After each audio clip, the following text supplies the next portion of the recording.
Praise the Lord everyone, सबको जय मसीह की। आइए मैं आप सभी के लिए उस पवित्र और सामर्थ्य वचन को पढ़ती हूँ जो वचन हमें परमेश्वर के दास अपोस्टल अंकुर यूसुफ नरूला जी द्वारा और परमेश्वर की दासी पास्टर सोनिया यूसुफ नरूला जी द्वारा दिया जाता है।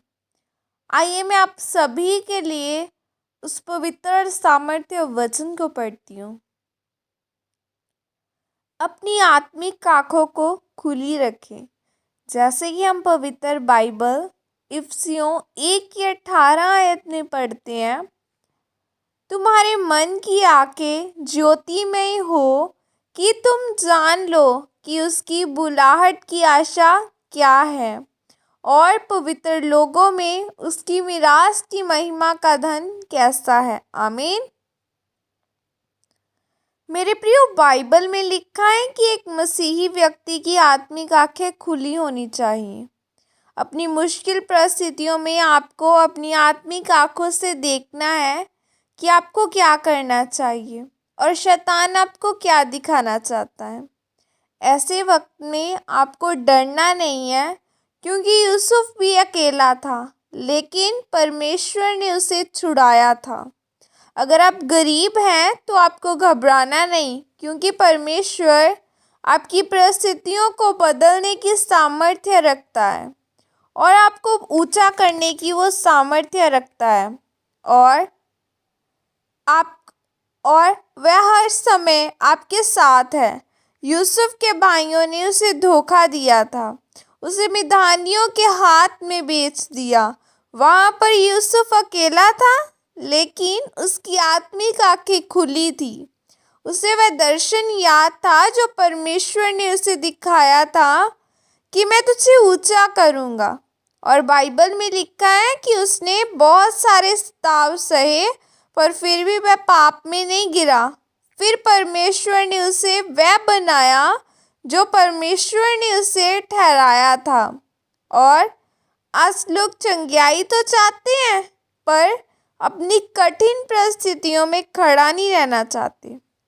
इसीलिए परमेश्वर की सिद्ध इच्छा उनके जीवन में पूरी नहीं हो पाती।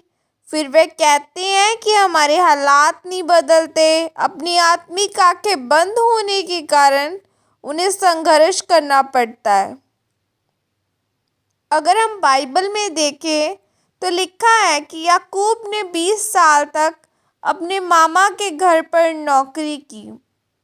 उसके मामा ने उसे बहुत बार धोखा देने की कोशिश की, उसकी मजदूरी को बदलने की कोशिश की, पर वह फिर भी अपने मामा के साथ वफादार रहा और वफादारी के साथ उसकी भेड़ बकरियों को चराता रहा। इसीलिए समय आने पर परमेश्वर ने उसे अमीर और ज़्यादा आशीषित किया। मेरे प्रियो, आप अपने हालातों में परमेश्वर के साथ वफादार रहें, ताकि परमेश्वर की योजना आपके जीवन में पूरी हो सके।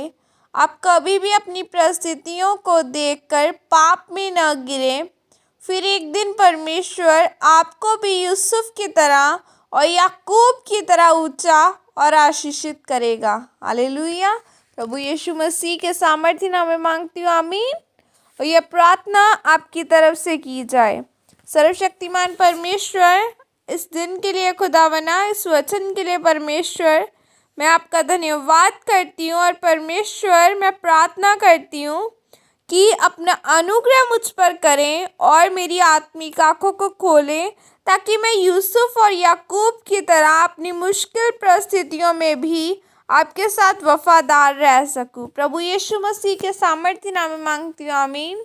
खुदा आप सबको आशीषित करे, आपके घरानों को आशीषित करे। जैसे वचन में लिखा है, तू बच, तेरा घराना उद्धार पाएगा। मैं विश्वास करती हूँ आपके साथ आपके घराने उद्धार पाएँ और आपके नॉन बिलीवर्स फ्रेंड भी आशीष को लेने पाएँ और वो खुदा में आने पाएँ, जैसे वचन के अनुसार। और खुदा आप सबको आशीषित करे। परमेश्वर का आत्मा, हॉली स्पिरिट आपके साथ रहे, जैसे वचन कहता है, जहाँ भी आत्मा है वहाँ आज़ादी है। पिता का आत्मा आपके साथ रहे, ताकि आप आज़ाद किए जाएं, सिर्फ बंधनों से ही नहीं, हर एक शैतानी आत्मा से और हर एक बंधन जो शैतान के द्वारा जोड़ा गया है उससे भी आप आज़ाद किए जाएं।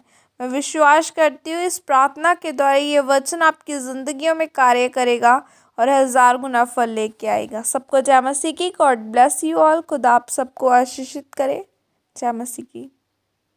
और सभी जन मुझे अपनी प्रार्थना में याद रखें। सभी अपने अपनी प्रार्थना करनी है। सो मेरे फ्यूचर को परमेश्वर के हाथों में सौंपे ताकि मैं एक बड़ी टेस्टिमनी के साथ जल्दी आपके साथ वापस आ सकूं। God bless you.